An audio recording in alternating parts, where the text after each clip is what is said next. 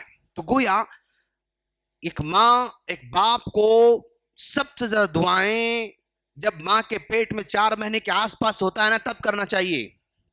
اگر اس وقت اگر اللہ اس بچے کو نیک لکھ دے تو پوری زندگی آدمی مطلب سکون سے رہ سکتا، کیوں؟ اس کا بیٹا نیک آنے والا ہے۔ اگر اس وقت اگر کسی بچے کو بدمعاش لکھا جاتا ہے، بد نصیب لکھ دیا جائے گا، تو زندگی بھر وہ بد نصیب ہونے والا ہے۔ تو وہ ٹرننگ پوائنٹ جہاں پر بچے کو 4 مہینے کی مدت میں لکھا جا رہا، اس وقت دعائیں زیادہ ہونا چاہیے، بجائے 8 سال پہنچنے کے، 10 سال پہنچنے کے، 12 سال پورا بگڑ گیا پٹا، آپ دعا کر رہے ہیں ماں باپ، کوئی بات ٹھیک کرنا چاہیے، لیکن سب سے زیادہ جو دعا کا جو ٹائم ہے وہ ماں کے پیٹ میں جب کہ تقدیر لکھ دی جاتی ہے اس وقت کرنا چاہیے۔ اگر اللہ اس وقت لکھ دے تو ماں باپ کو زیادہ ٹینشن کی ضرورت نہیں پڑتی۔ ماشاءاللہ آج ہم مکتب کے پیچھے، مول صاحب کے پیچھے، عربی کے پیچھے، تربیت کے پیچھے، اور جو ہے کیا کہتے ہیں اس کو، یہ ورکشاپ کے پیچھے، فلاں درس کے پیچھے، اسلامک اسکول کے پیچھے ہم بھاگنا پڑ رہا ہے نا، کیوں؟ اس وقت ہم نے دعا نہیں کی تھی۔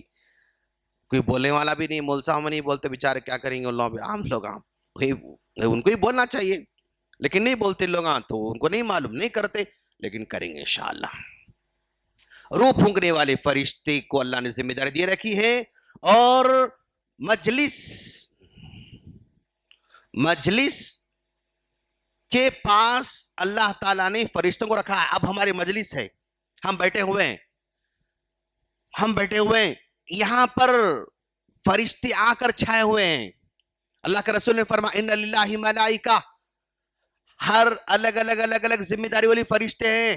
کچھ فرشتے ایسے ہیں جو یلتمسون اہل الذکر، گلی محلے مسجد میں گھر میں وہاں یہاں تلاش کرتے رہتے ہیں کون اللہ کا ذکر کرنے والے ہیں۔ جب دیکھا مسجد تقی کے اندر لوگ صبح میں فجر کے بعد بیٹھے ہوئے ہیں، فجر کے بعد درس سن رہے ہیں، اللہ کا ذکر سن رہے ہیں، چھا جاتا ہے یہاں تک کہ آسمان تک چھا جاتے ہیں۔ اللہ پوچھتا ہے کہ بندے کیا کر رہے ہیں؟ فرشتے کہتے ہیں کہ اے اللہ یسبحونک یمجدونک یکبرونک یحمدونک، تیری پاکی بیان کرتے ہیں، بڑائی بیان کرتے ہیں، اور تیری جو ہے ثنا بیان کرتے ہیں۔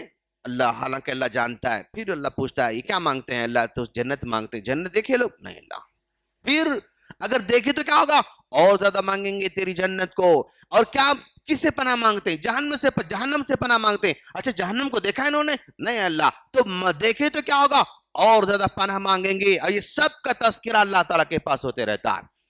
پھر اللہ کہتا ہے اے زمین آسمان کے فرشتوں تم گواہ رہنا، میں نے ان تمام کو معاف کر کے چھوڑا، میں ان کے تمام کو معاف کر کے چھوڑا۔ ایک فرشتہ کہتا ہے اللہ فلان لیس منہم، ایک آدمی بیٹھا ہوا نا وہ ان میں سے نہیں ہے، بس جاتے جاتے دیکھا کچھ ہو رہا بیٹھ گیا، اس کو تو کیوں معاف کر رہا ہے؟ اس کو تو کیوں معاف کر رہا ہے؟ اللہ کہتا ہم الجلساء، ان کے ساتھ بیٹھنے والا ان کا دوست ہے، لا یشقى جلیسہم، ایک نیک آدمی کا دوست اگر برا ہے تو برا بھی نیک آدمی کے اس رحمت سے وہ محروم نہیں ہو سکتا۔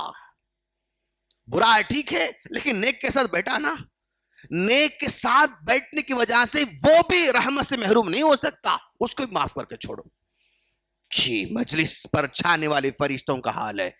تو جو ہم بیٹھ رہے نا، ایسے معمولی نہیں، ٹائم پاس نہیں، مجبوری بھی نہیں، کیا کرنا مول صاحب بول رہے ہیں بیٹھنا پڑتا، ایسا بھی نہیں ہے۔ رحمت ہم لے کر جا رہے ہیں ماشاءاللہ۔ پتہ نہیں کس دن اگر کسی جو ہے ایک دن اگر اللہ ہماری دعا قبول کر لے تو کامیاب مجلس۔ اور بیت المعمور کی زیارت کرنے والے فرشتے، بیت المعمور کی زیارت کرنے والے فرشتے، ان کو بھی اللہ نے ذمہ داری دے رکھا ہے۔ تو فرشتوں کے بارے میں at least basic knowledge, primary level کا نالج اتنا تو ہونا چاہیے۔ آمنت باللہ و ملائکہ، ملائکہ پر ایمان لاتے ہیں نا، یہ بنیادی باتیں ذہن میں رہنا چاہیے۔ فرشتوں کا جب ذکر آتا ہے تو یہ بنیادی باتیں ہیں، معلوم ہونا چاہیے۔ ہم اللہ سے دعا کرتے ہیں اللہ تعالی ہم تمام کو ان باتوں جو غیب کی باتیں ہیں، امور غیبیہ سے اس کا تعلق ہے، ان کو اپنے دل سے ماننے کی توفیق عطا فرمائیں، شک و شبہ سے ہمیں دور رہنے کی توفیق فرمائیں، ہر قسم کے جو ہے وہ کھٹکے سے ہمیں دور رہنے کی توفیق فرمائے. آمین. سبحانک اللہم بحمدک اشہد ان لا الہ الا انت استغفرک و اتوب الیک. السلام علیکم ورحمۃ اللہ وبرکاتہ.